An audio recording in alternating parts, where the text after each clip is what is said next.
I asked Ryan this question, even though FAU doesn't have the most productive offense, but what are some ways you think they can challenge you guys next week? Well, the quarterback, number 11, is their leading rusher, excellent runner. They put you in a lot of situations where they spread the field, and then they're sending receivers in fly motion, doing what we call power read.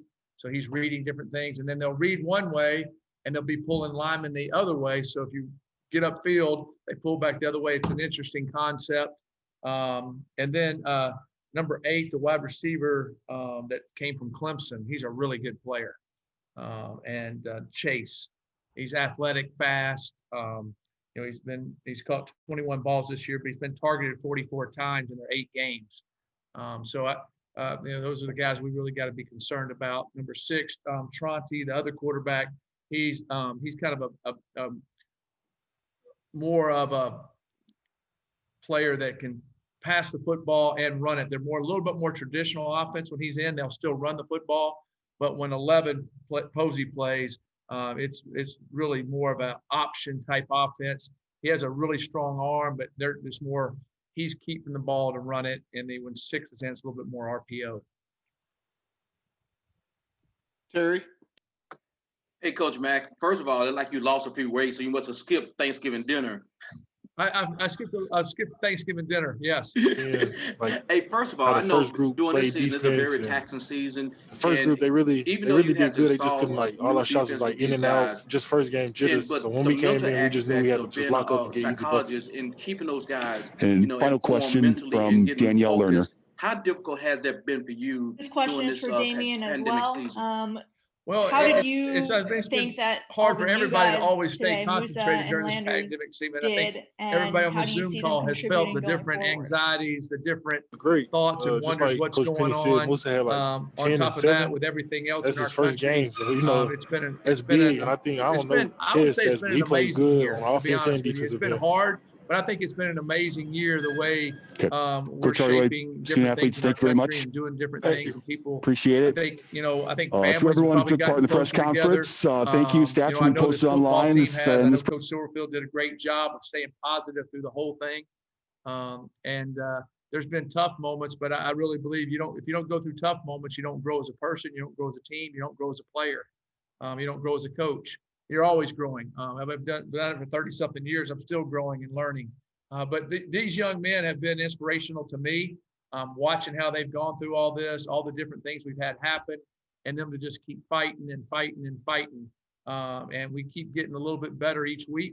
Sometimes we might give up a couple more points, but when you watch us play and see it with a naked eye, we're a better football team than we were when we started the season.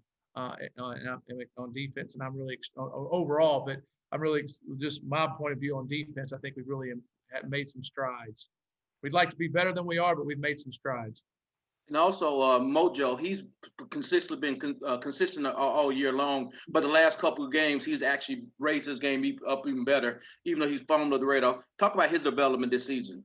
Yeah, Mojo's an excellent football player. He has the athleticism, the size, the speed, the strength. He really understands our scheme and what we're trying to do, and he's been able to make a lot of plays. He's fought through a lot of little nicks and bruises as you go along, and that's what happens this time of the year, and especially for a defensive lineman. So I've been really, really pleased with Mojo's improvement this year, and also just him showing up every week and playing as hard as he can play. Evan? Correct me if I'm wrong. When you were describing the quarterbacks, are you saying that FAU plays multiple quarterbacks? Or yes, they have. They sure have. They've played 8 games.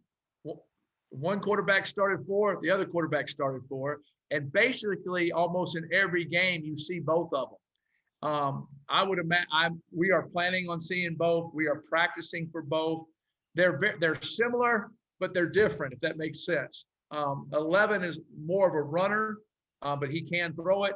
6 is more of an RPO guy, if that makes sense. But he's made some big runs too. So it's a run-oriented quarterback offense. And so it's similar to an option offense, but a lot more window dressing. If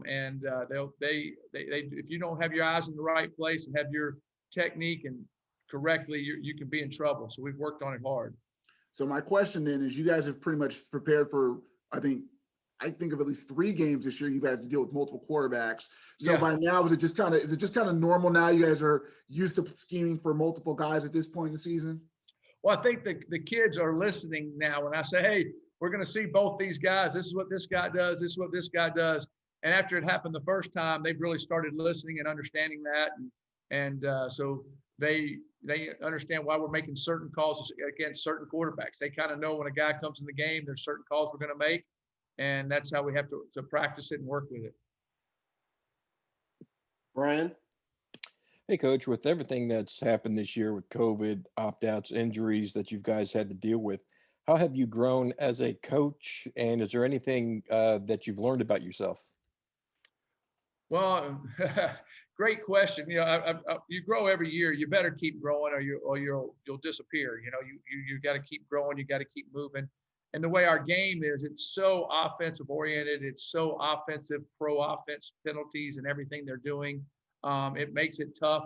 And the thing that I've enjoyed this year is we've had different kids step up every week. And we've been able to practice them correctly. We have rotated guys in practice.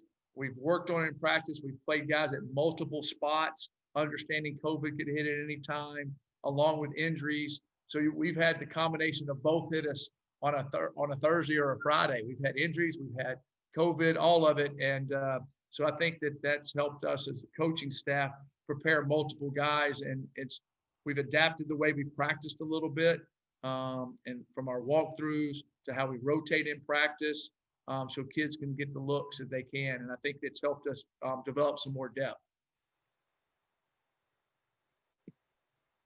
Evan? Sorry, one more thing from me. We saw Jalen Allen really kind of come alive in the last game. And again, we mentioned Morris, we mentioned a few young guys who stepped up. Does that kind of give you some good looks for next season, kind of just how some of the young guys on defense are improving, as you've said? Yeah. Jalen Allen, the thing about Jalen is, he could have hung his head and been really down. He was kind of at the beginning of the year, wasn't playing that much. And then he started playing on special teams. We had a couple of situations happen, and he played really, really well on the special teams. And we always say, if you get a job, do your job well, you'll get more jobs. And that's what he's done. And then we had an injury, and he got to start and play, and he played excellent. He's been practicing well. So his positive attitude and his hard work showed when he stepped on the field. And, that was a huge play he made, and he made some other big plays in that game. But very excited with Jalen. And, he's going to play a lot of football here. He's earned his stripes now to keep playing.